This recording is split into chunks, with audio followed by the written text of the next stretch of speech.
दोस्तों, स्वागत है एक बार फिर से मेरे YouTube चैनल सुनो कहानी हॉरर के एक नए एपिसोड में। मेरा नाम है वीरेन और आज के इस एपिसोड में मैं सुनाने वाला हूँ जेम्स हेडली चेज की एक बेहद ही रोमांचक कहानी।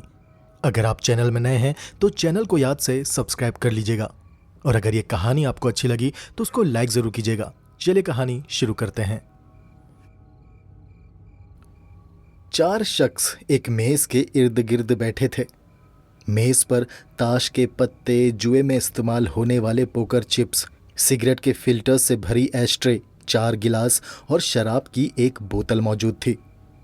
मेज पर सीधी पड़ती हरे शेड की रोशनी के अलावा वहां शेष पूरे कमरे में अंधेरा था। वातावरण में सिगरेट का कसैला धुआं बसा हुआ था। वहां मौजूद चारों आदमियों में से सर्द और बेचैन आंखों वाले, पतले मुंह और लंबे चौड़े शरीर वाले का नाम मॉर्गन था। उसने अपने हाथ में थामे चारों बादशाह मेज पर रख दिए और अपनी कुर्सी पर कमर सटाकर मेज को धीरे धीरे बजाने लगा।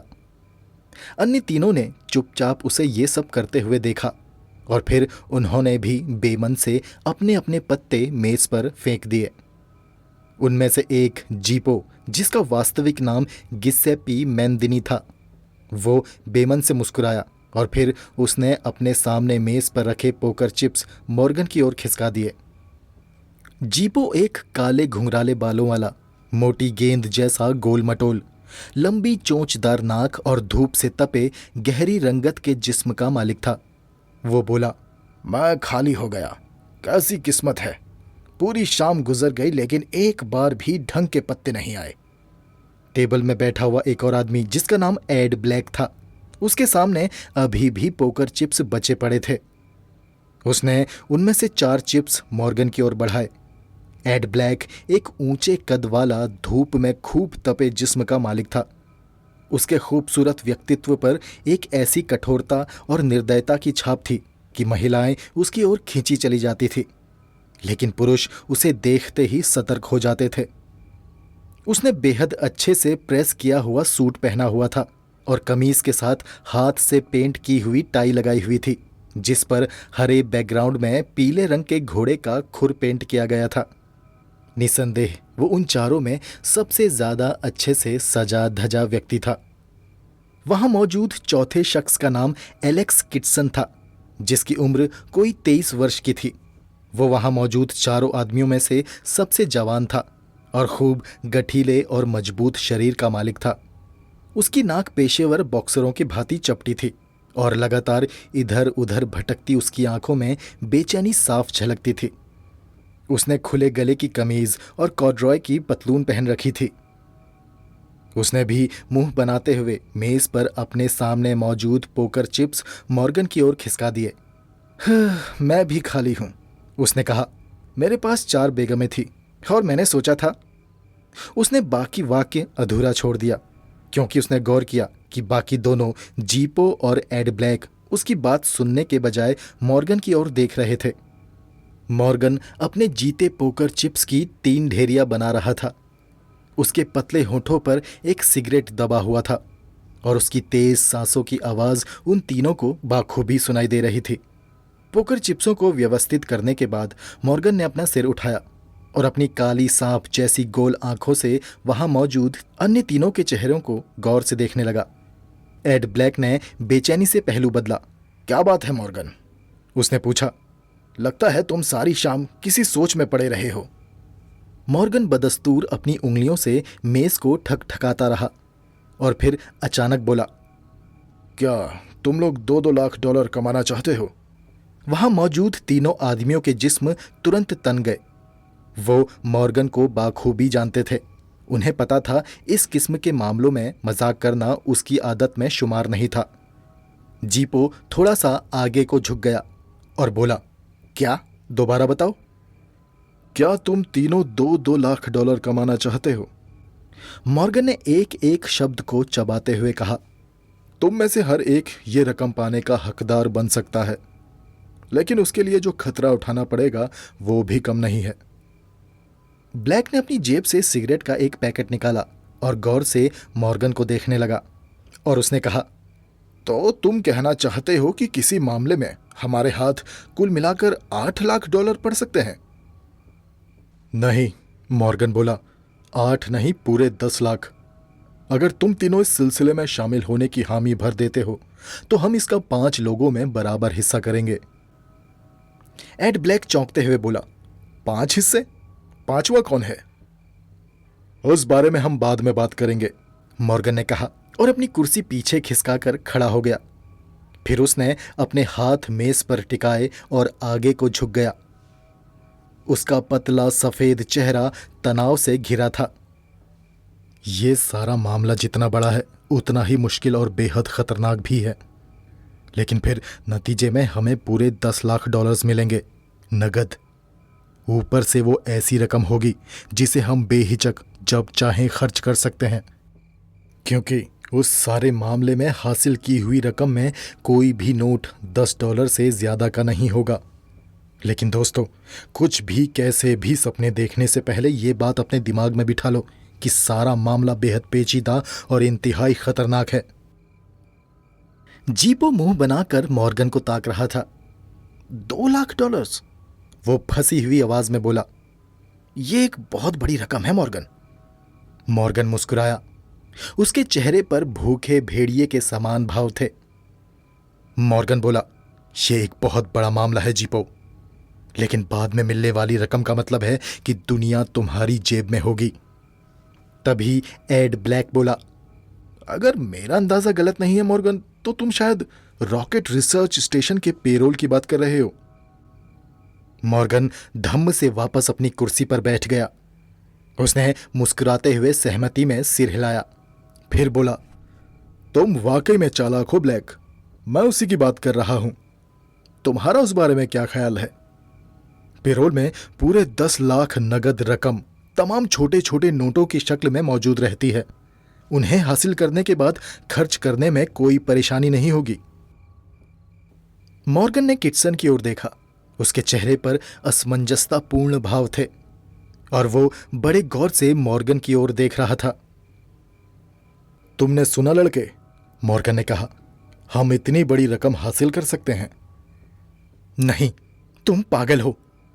किटसन ने अपने हाथों की उंगलियों को मुट्ठी की शक्ल में भींचते हुए कहा, यह काम हम नहीं कर सकते। इस मामले में आगे बढ़ना मतलब खुदकुशी करने जैसा है। मॉर्गन मुस्कुराया, ऐसी मुस्कुराहट जैसी किसी बुजुर्ग के चेहरे पर उस समय पाई जाती है जब वो किसी नौजवान की अहमकाना बात सुनता है। उसने अपनी निगाहों को एड ब्लैक की तरफ घुमाया। मॉर्गन जानता था कि अगर एड ब्लैक को तैयार किया जा सके तो ये नामुमकिन से दिखते काम को अपने अंजाम तक पहुंचाया जा सकता था। एड ब्लैक बेहद तेज दिमाग वाला शख्स था और किटसन नौजवान था, हौसलामंद था, मार कुटाई में उस्ताद और बेहद ही काबिल ड्राइवर था। बस एक ही कमजोरी थी उसमें कि उसमें दिमाग नाम की चीज नहीं थी।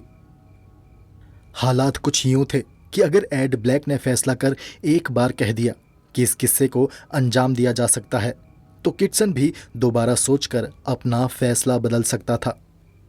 इस मामले में किटसन की मौजूदगी बेहद जरूरी थी। मॉर्गन ने एड ब्लैक की तरफ देखकर कहा, तुम क्या कहते हो ब्लैक? ब्लैक के चेहरे पर गंभीर भाव थे। वो मानो गहरी सोच में डूबा हुआ था। उसने एक सिगरेट सुलगा ली। हालांकि इस काम में मोटी रकम हासिल होने के आसार हैं, तो भी मैं अभी इस काम में हाथ नहीं डालना चाहूंगा। हाँ, अगर तुम्हारे पास कोई बढ़िया योजना है तो इस बारे में सोच सकता हूं, एड ब्लैक बोला। ये एड ब्लैक की एक खास खूबी थी। वो तमाम हालातों की जानकारी हासिल किए बिना अपनी राय जाहिर नहीं करता। मोटे जीपो ने बेचैनी से पहलू बदला। उसके चेहरे पर अभी भी कई सवाल थे। वो बारी बारी किटसन और मॉर्गन को देख रहा था और फिर उसने मॉर्गन से पूछा, वैसे इस काम में ऐसी कौन सी खास पेचीदगी और खतरा है?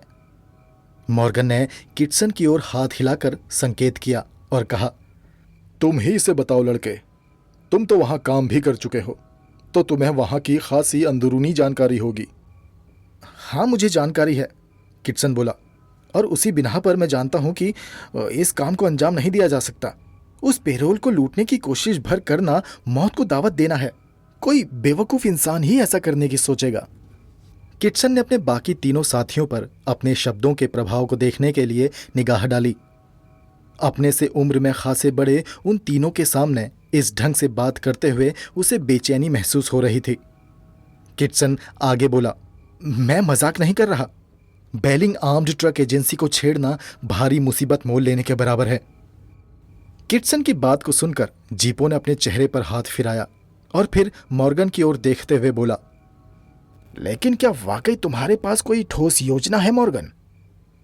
मॉर्गन ने जीपो के सवाल को अनसुना कर दिया और अपनी निगाहें किटसन पर बराबर टिकाए रहा और फिर उसने किटसन से कहा, तुम चुप क्यों हो गए लड़के?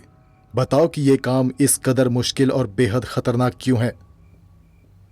किटसन ने मॉर्गन के पोकर चिप्स में से एक उठा लिया और अपनी मोटी उंगलियों में घुमाते हुए कुछ एक पल खामोश बैठा सोचता रहा और फिर वो बोला, जब मैंने वहां की नौकरी छोड़ी थी उससे कुछ ही दिन पहले उन्होंने एक नया ट्रक मंगवाया था। उस नए ट्रक के आने से पहले वो लोग एक मामूली बख्तरबंद ट्रक का इस्तेमाल किया करते थे, जिसकी कड़ी सुरक्षा के लिए 4 गार्ड मौजूद रहते थे। लेकिन अब इस नए ट्रक के आ जाने के बाद उन गार्ड्स की भी जरूरत नहीं थी। वो नए किस्म का ट्रक लाजवाब है और कंपनी को उसकी उन्नत किस्म की धातु से बनी बॉडी पर इस कदर भरोसा है कि आजकल तो उन्होंने उस ट्रक में लादे जाने वाले माल का बीमा तक कराना बंद कर दिया है। मॉर्गन ने पूछा, क्यों? उस ट्रक में ऐसी क्या खासियत है? किटसन ने अपनी उंगलियां बालों में फिराई। उसे इस सारे सिलसिले में बात करते हुए खासी दिक्कत हो रही थी, लेकिन वो ये बात साबित करना चाहता था कि इस सारे सिलसिले का सुझाव देकर मॉर्गन इस बार भारी गलती कर रहा था। वे चारों पिछले 6 महीने से एक टीम की मानिंद काम कर रहे थे और इस दौरान उन्होंने कई अच्छे दांव भी मारे थे और इस सब के चलते उनका मॉर्गन पर गहरा भरोसा जम चुका था। इस बार मामला कुछ अलग था।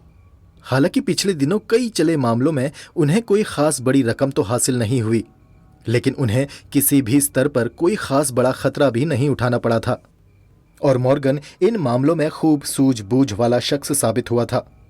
खुद किटसन भी मानता था कि 2 लाख की रकम वाकई मोटी रकम थी, लेकिन फिर इस बारे में सोचना सिर्फ सोचना ही मुमकिन था, क्योंकि असल में उस रकम को हासिल किया जा सकने का काम सरासर गलत था, लगभग नामुमकिन। मॉर्गन कम से कम इस मर्तबा असलियत से नावाकिफ जान पड़ता था। बोलो लड़के, मॉर्गन ने फिर से किटसन को टोका। इस बार उसके स्वर में व्यंग था। बताओ, उस नए ट्रक में ऐसी क्या खासियत है? किटसन ने एक गहरी सांस खींची और मॉर्गन से कहा, तुम उसके पास भी नहीं फटक पाओगे मॉर्गन। वो अपनी बात को पुरजोर ढंग से पेश करने को इतना व्याकुल था कि उसकी आवाज कपकपासी गई थी। वो ट्रक एक खास किस्म की धातु की मोटी चादर से बना हुआ है। वो इस कदर मजबूत कवच है कि उसे काटा जाना लगभग नामुमकिन है। हालांकि शक्तिशाली ब्लोअर से तेज आग फेंककर शायद उसे पिघलाया जा सकता हो, मगर यकीन जानो, अगर ऐसा है भी तो ये कई घंटों में हो सकने वाला काम नहीं, कई दिनों तक चलने वाला एक ऑपरेशन के समान होगा। और सिर्फ इतना ही नहीं, आगे उस ट्रक का दरवाजा भी बेहद ही मजबूत है। उसमें टाइम लॉक का सिस्टम फिट है। ट्रक लोड करते समय उसमें टाइम फिक्स कर दिया जाता है। अपनी रफ्तार से चलता ट्रक ड्राइव होता हुआ रिसर्च स्टेशन तक पहुंचने में 3 घंटे लगाता है, जबकि उसके टाइम लॉक को 4 घंटे के टाइम पर सेट किया जाता है। ये 1 घंटे का अतिरिक्त टाइम इस चीज के मद्देनजर है कि कहीं ट्रक रास्ते में जाम वगैरह में ना फंस जाए या उसमें कोई खराबी ना आ जाए।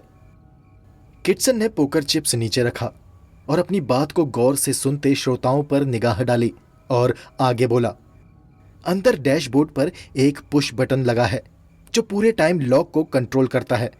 अगर ड्राइवर को किसी भी किस्म का खतरा महसूस हो तो वो उस पुश बटन को दबा देगा और इस तरह पहले से सेट किया हुआ टाइम लॉक कैंसिल हो जाएगा और वो दरवाज़ा हमेशा के लिए लॉक हो जाएगा जब तक उसे कंपनी खुद ना खोले। तो उसके बाद क्या होगा? मॉर्गन ने पूछा। किटसन ने कहा, एक बार बटन को दबाने भर की देर है, उसके बाद पूरा टाइम लॉक इस प्रकार से रीसेट हो जाएगा कि जब तक उस टाइम लॉक को दोबारा नए सिरे से सेट ना किया जाए उस ट्रक के मजबूत दरवाजे को कोई नहीं खोल पाएगा।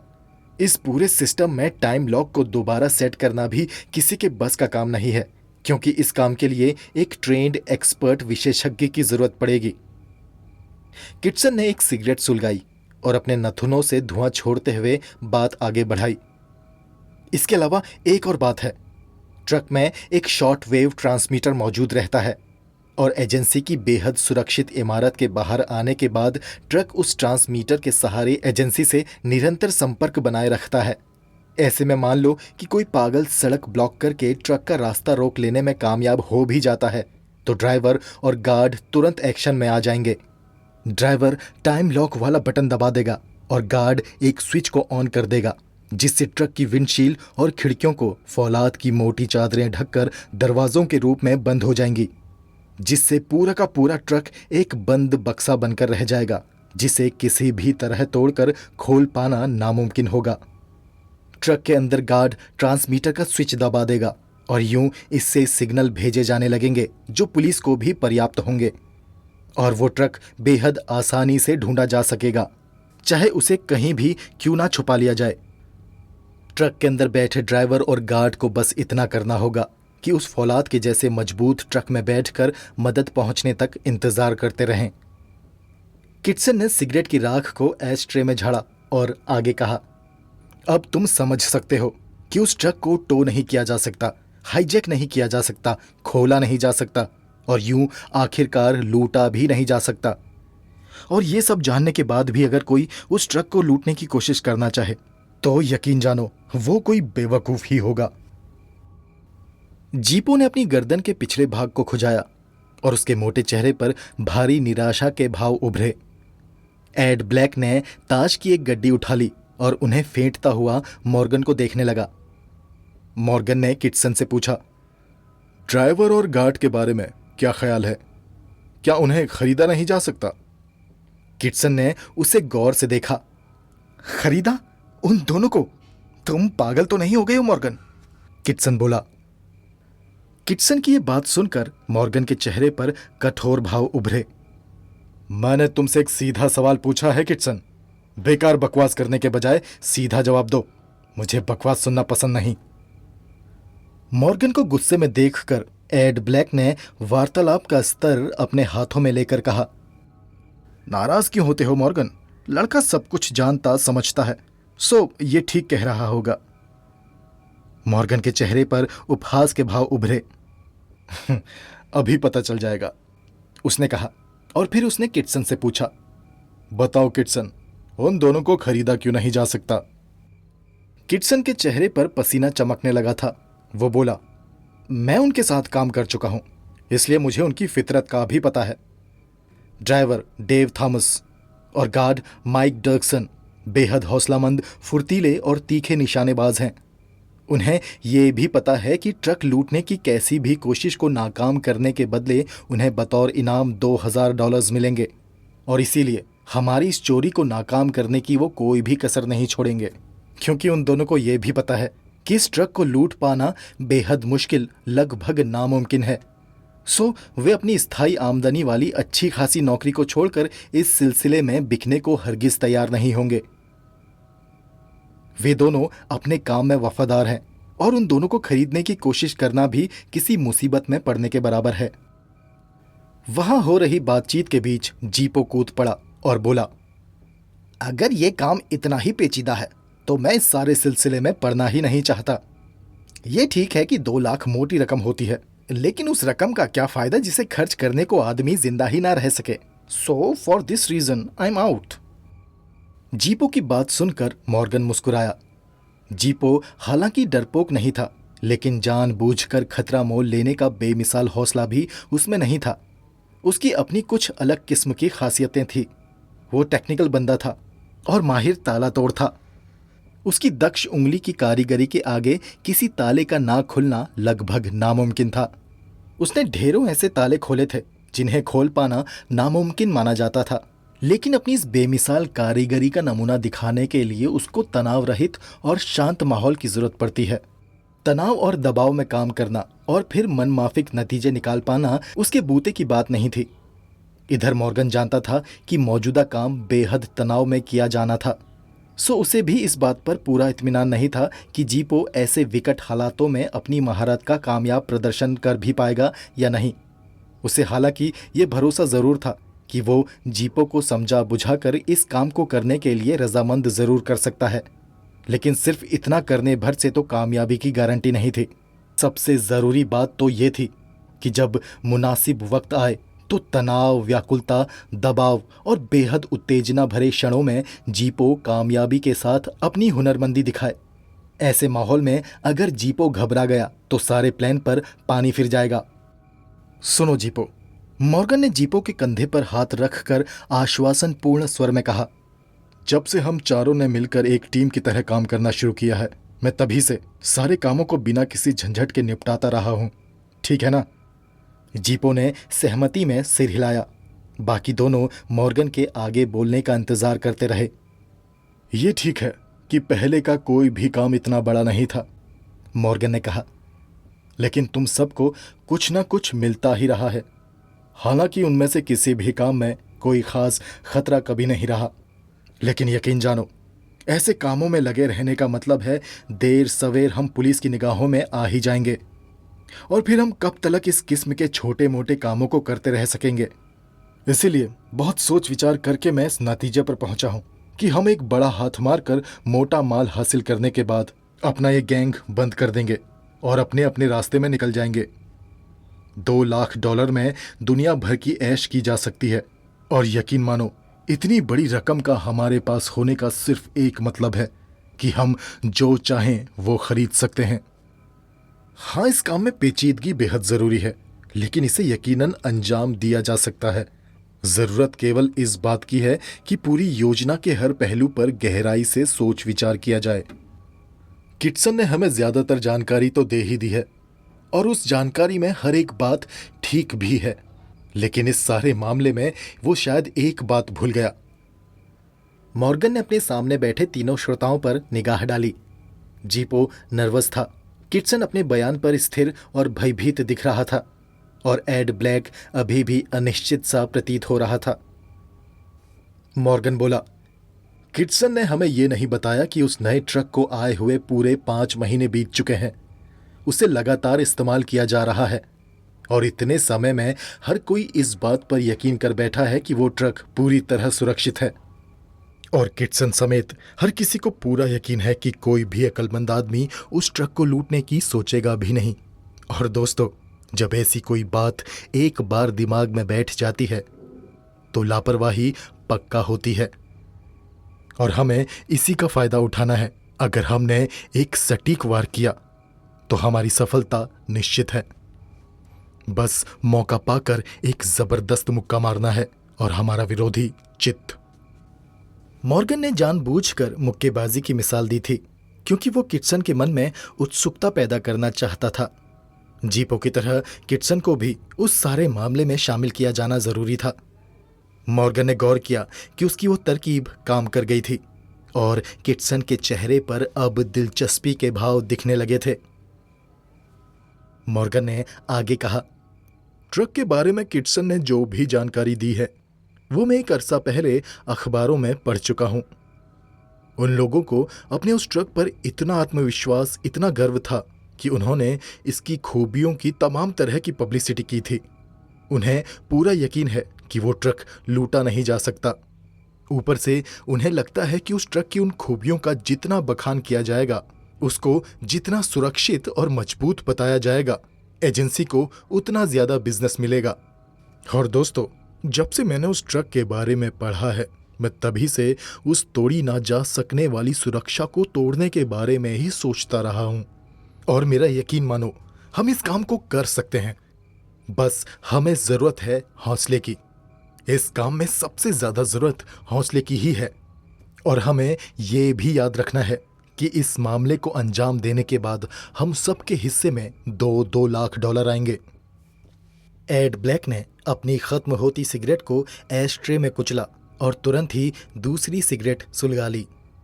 वो अपनी पीली पीली आंखों से मॉर्गन को बड़े गौर से देख रहा था, और सिगरेट का धुआं हवा में उड़ाते हुए उसने मॉर्गन से पूछा, तो मॉर्गन, क्या तुम्हारे पास वाकई कोई ठोस तरकीब है?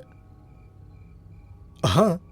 मॉर्गन ने अपनी सिगरेट सुलगाई, एक गहरा कश लिया और धुआं जीपों की तरफ छोड़ते हुए उसने आगे कहा, हाँ मेरे पास तरकीब है और इस बारे में उस तरकीब पर आगे और काम किया जा सकता है।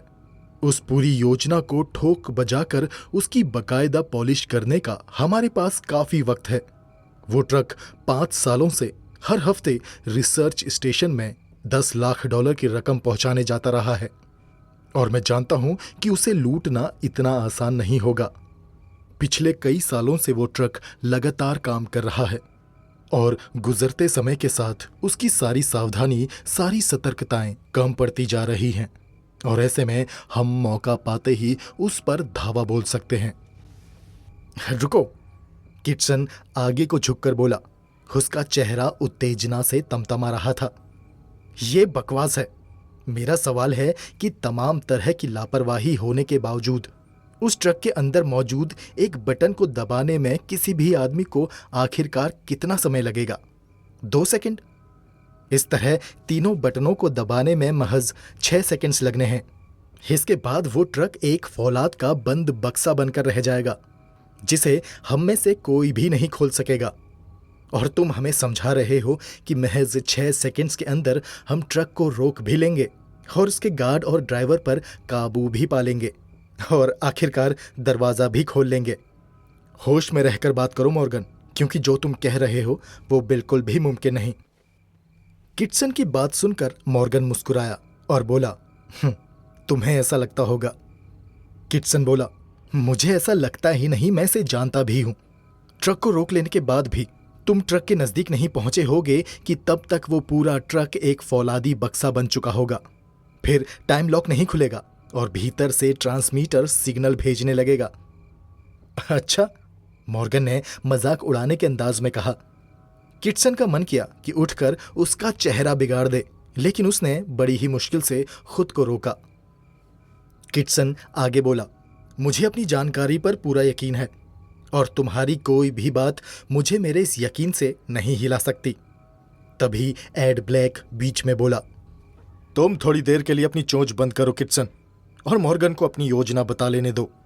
और अगर तुम खुद को उससे ज्यादा होशियार समझते हो तो तुम खुद ही हमारे बॉस क्यों नहीं बन जाते? एड ब्लैक की बात को सुनकर किटसन का चेहरा लाल हो गया। उसने अपनी गर्दन को झटका दिया और कुर्सी पर कमर टिका ली। उसने बेहद शिकायती निगाहों से पहले ब्लैक और फिर मॉर्गन की ओर देखा और फिर बोला, ठीक है, लेकिन मैं कह देता हूं, यह एक नामुमकिन काम है। एड ब्लैक ने मॉर्गन पर निगाह डाली। तुम बोलो मॉर्गन, तुम्हारी योजना क्या है? एड ब्लैक बोला। मॉर्गन ने कहना शुरू किया, कल मैंने रिसर्च स्टेशन तक के रूट को बड़े गौर से देखा। एजेंसी से रिसर्च स्टेशन तक का पूरा 93 मील का फासला है। इसमें से 70 मील का सफर हाईवे पर किया जाता है और बाकी 10 मील एक अन्य सड़क पर। अगले 10 मील एक कच्ची सड़क पर और बाकी 3 मील का सफर पूरे प्राइवेट रोड से होकर किया जाता है जो सीधी रिसर्च स्टेशन तक जाती है। मुझे किसी ऐसी जगह की तलाश थी जहां हम उस ट्रक को रोक सके। हाईवे और उसकी अगली 10 मील की सड़क पर यह काम होना नामुमकिन है क्योंकि वहां लगातार गाड़ियां आती जाती रहती हैं। 3 मील की प्राइवेट सड़क पर भी यह काम नहीं हो सकता क्योंकि वहां 24 घंटे निगरानी रहती है। अब इस तरह हमें अपने काम के लिए उस कच्ची सड़क को चुनना होगा। मॉर्गन ने अपनी सिगरेट की राख झाड़ी और सामने बैठे तीनों आदमियों को गौर से देखकर आगे कहा, उस कच्ची सड़क पर एक और ब्रांच रोड है जो हाईवे नंबर 10 तक जाती है। हालांकि ज्यादातर यातायात उस ब्रांच रोड के बजाय रिसर्च स्टेशन के पिछले गेट के पास से गुजरती उस सड़क का इस्तेमाल करता है जो न सिर्फ 2 मील छोटी है बल्कि उसकी हालत भी बेहतर है। रिसर्च स्टेशन के गेट से कोई 2 मील पहले सड़क के दोनों ओर बड़ी बड़ी चट्टानें हैं और इसके परिणाम स्वरूप वहां सड़क अपेक्षाकृत संकरी है। ऊपर से उस जगह पर बेहद घनी झाड़ियां मौजूद हैं जिससे छुपकर वार करने के लिए वो एकदम सटीक जगह है। एड ब्लैक ने सहमति में सिर हिलाया और कहा, हाँ तुमने ठीक कहा, मैं खुद वहां उस सड़क से गुजर चुका हूं। वहां के तीखे मोड़ पर मेरा एक्सीडेंट होते होते बाल बाल बचा। वहां पर कई एक्सीडेंट्स हो चुके हैं और इसीलिए वहां पर एक्सीडेंट जोन का एक साइन बोर्ड भी लग चुका है। मॉर्गन बोला, बिल्कुल सही। अब तुम जरा ट्रक में मौजूद दोनों आदमियों के बारे में सोचो। उस मौसम में ट्रक के भीतर बेहद गर्मी होगी। हालांकि वो उस रूट पर पहले भी कई बार गुजर चुके हैं, सो उस गर्मी का उन पर कुछ खास असर नहीं होगा। अपने सफर के दौरान वे चट्टानों से घिरे सड़क के संकरे भाग पर पहुंचेंगे, लेकिन मोड़ से मुड़ते ही उन्हें अपने सामने एक अजीब नजारा देखने को मिलेगा। चट्टान से टकराने के बाद एक कार वहां उल्टी पड़ी होगी और सड़क के बीचों बीच एक घायल औरत पड़ी होगी, जिसके चारों ओर खून का तालाब फैला पड़ा होगा। एक निगाह में वो औरत गंभीर रूप से घायल नजर आएगी। इतना कहकर मॉर्गन आगे की तरफ झुका और सीधा एड ब्लैक की ओर देखकर बोला, ऐसे में तुम मुझे बताओ, ट्रक में मौजूद गार्ड और ड्राइवर की क्या प्रतिक्रिया होगी? क्या वे उस औरत को कुचलकर आगे बढ़ जाएंगे या रुककर यह जानने की कोशिश करेंगे कि वो औरत जिंदा है या मर चुकी है? मॉर्गन की यह बात सुनकर एड ब्लैक मुस्कुराया और उसने गर्दन घुमाकर किटसन की तरफ देखा और उससे कहा, सुना तुमने? क्या तुम्हें अभी भी लगता है कि यह एक ख्याली पुलाव है? फिर उसने वापस मॉर्गन की तरफ देखा और मॉर्गन से कहा, मॉर्गन, मुझे ऐसा लगता है कि वो दोनों ट्रक रोक देंगे और उन दोनों में से एक आदमी ट्रक से नीचे उतरेगा और दूसरा ट्रांसमीटर से मदद के लिए संदेश भेजेगा। मॉर्गन ने किटसन की ओर निगाह डाली। तुम क्या कहते हो, वे क्या करेंगे? किटसन हिचकिचाया और फिर उसने अपने कंधों को झटका। मैं सोचता हूं ब्लैक ठीक कह रहा है। आखिरकार किटसन बोला, डगसन ट्रक से बाहर आएगा और थॉमस भीतर बैठा रहेगा। उधर डगसन जाकर औरत को किनारे खिसकाएगा और वापस घूमकर ट्रक में जाकर संदेश प्रसारित करेगा और आखिर में ट्रक आगे बढ़ जाएगा। किटसन की यह बात सुनकर मॉर्गन ने सहमति प्रकट की। तुम ठीक कहते हो, खुद मेरा भी यही मानना है, मॉर्गन बोला। मॉर्गन ने जीपो से उसकी राय नहीं पूछी, जो कभी कभार ही अपनी राय दिया करता था। उसकी वो राय भी नॉर्मली तिजोरी तोड़ने से संबंधित मामलों में ही होती थी। मॉर्गन आगे बोला, तो हालात ये हैं कि एक गार्ड ट्रक के भीतर है और दूसरा बाहर। अब एक बात और बताओ किटसन, मॉर्गन ने सीधे किटसन से पूछा। अब जब एक गार्ड ट्रक के बाहर है और एक ट्रक के अंदर, तो क्या अंदर बैठा गार्ड टाइम लॉक बटन को डीएक्टिवेट करके वो वाला बटन दबा देगा जिससे वो ट्रक एक फौलादी बक्से में तब्दील हो जाता है? किटसन ने रुमाल निकालकर चेहरे पर आई पसीने की बूंदों को पोंछा और मॉर्गन की आंखों में देखकर कहा, वो ऐसा नहीं करेगा। मॉर्गन ने एड ब्लैक पर निगाह डाली। तुम क्या बोलते हो ब्लैक? मॉर्गन ने पूछा। ड्राइवर ऐसा नहीं करेगा, ब्लैक ने कहा। किटसन के हिसाब से अगर टाइम लॉक को डीएक्टिवेट कर दिया जाए तो कोई काबिल एक्सपर्ट ही उसे दोबारा से फिक्स कर सकता है, इसीलिए ड्राइवर उस झंझट में नहीं पड़ना चाहेगा। ऊपर से वो बटन दबाकर उस ट्रक को फौलादी बक्से में इसलिए नहीं तब्दील करेगा क्योंकि वो जानने को उत्सुक होगा कि उसका साथी बाहर नीचे सड़क पर क्या कर रहा है। मॉर्गन ने हां में सिर हिलाया और कहा, तो इसका मतलब हम नतीजे पर पहुंच रहे हैं, यानी घायल औरत को देखकर ट्रक रुक गया है और कोई भी बटन दबाए नहीं गए हैं। मॉर्गन ने किटसन की ओर उंगली उठाई और किटसन से कहा, जबकि तुम्हारा दावा था कि ऐसा होना कतई नामुमकिन था। तुम्हें मेरी बात एक ख्याली पुलाव लग रही थी, लेकिन अब स्थिति तुम्हारे सामने है। अब तुम क्या कहते हो? किटसन ने चिढ़कर कहा, ठीक है, तुम्हारी थ्योरी ने मुझे गलत साबित कर दिया है, लेकिन इससे हासिल क्या हुआ? मॉर्गन ने बड़ी तसल्ली से छत की ओर सिगरेट का धुआं छोड़ा। उसे इस स्थिति में मजा आ रहा था। मॉर्गन बोला, हासिल क्या हुआ? अभी बताता हूं। मैंने ट्रक को रुकने और एक गार्ड को नीचे आने पर मजबूर कर दिया। अब सड़क के उस संकरे भाग के बारे में सोचो।